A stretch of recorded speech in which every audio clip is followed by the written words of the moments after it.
Pertama sekali, syukur alhamdulillah, segala apa yang kami selama orang kata ayah saya berada di Sungai Buloh, tak silap saya dalam dah 10 hari ke 11 hari yang masuk semalam. Dan sebenarnya ayah dah 3 ke 4 hari memang doktor dah cakap keadaan dia memang tak berapa baik lah.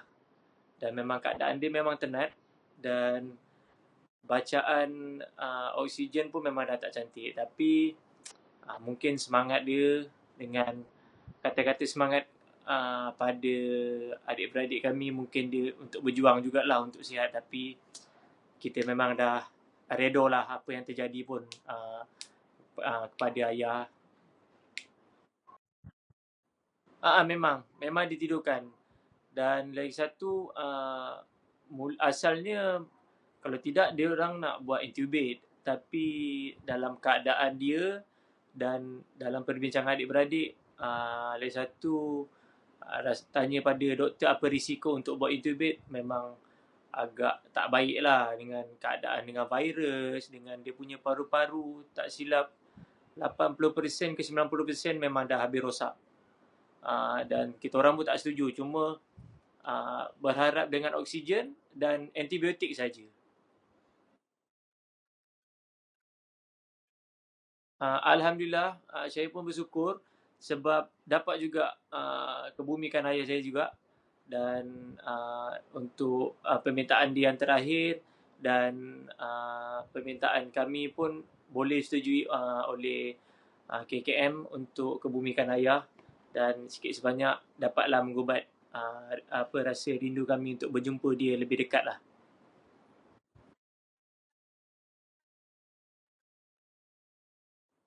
Uh, Cara pengubian yang seperti yang kita tahulah, ikut yang cara COVID punya lah, yang bertayamum lah.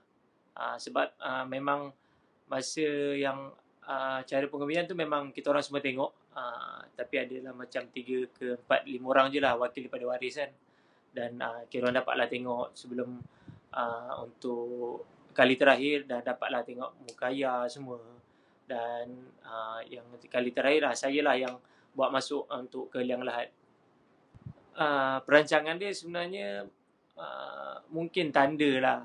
Mungkin itu pun bukan jadi tanda-tanda. Sebenarnya baju raya tu saya dah plan nak nak pakai baju raya bersama dengan dia.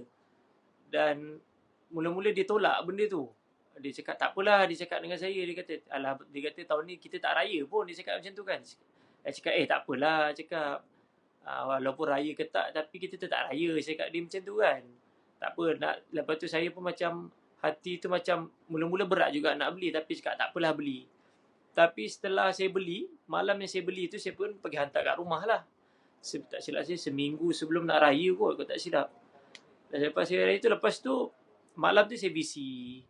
Saya busy dengan ayah, dia cakap dengan saya. Lepas tu kebetulan saya busy, cakap Pak, mana baju raya? Saya tanya dia, cakap ada ni lah, cakap bapak dah pakai. Dia cakap tak apalah, dia kata kita pun tak raya, dia cakap kan. Tak apalah bapak buat tidur, dia cakap macam tu dengan saya. Cakap tak apalah, cakap. Jadi saya dapatlah itu yang saya dapat VC tu. Saya pun kebetulan saya test baju tu, saya dapat baju tu lah bersama dengan itu je lah. Dan mungkin itulah kali terakhir saya tangkap gambar dengan dia. Saya ingat untuk tahun ni dengan dah plan nak pakai baju raya sama, tapi mungkin hajat tak kesampaian lah. Memang kami memang ada, adik-beradik memang rasa sedih lah, sebab satunya dengan keadaan sekarang ialah terasa ralat sebab tak dapat nak cium, peluk dia untuk kali terakhir. Dan untuk melawat dia sakit pun kita orang memang tak dapat. Jadi sekadar boleh VC je. Dan sebab yang kita orang paling sedih, pesanan dia dengan kami masa kita orang VC tu, dia cakap dia kata bapak dah sakit. Dia kata anak-anak jangan menangis, dia cakap macam tu. Lepas tu dia kata cakap bapak dah tak boleh nak sembuh, dia kata bapak dah tak balik rumah. Dia kata cakap jangan menangis, dia kata. Dia cakap dengan saya macam tu lah, dengan adik-beradik. Itu yang membuatkan kita orang rasa terlalu sedih lah, sebab tak boleh nak dekat dengan dia kan. Memang sebab saya memang dah rasa sebenarnya macam sebelum dia nak tu sebab daripada dia start masuk hospital sampailah dia mengemuskan nampak terakhir, saya memang tak pernah tak call dia. Saya akan mesti call doktor, tanya apa perkembangan dia, apa kemana. Memang kalau tak silap saya sehari ke 4 kali saya akan call. Tak kisahlah perkembangan dia, keadaan dia, benda yang sama pun, tapi saya nak tahu apa cerita untuk hari-hari dia yang mendatang tu lah.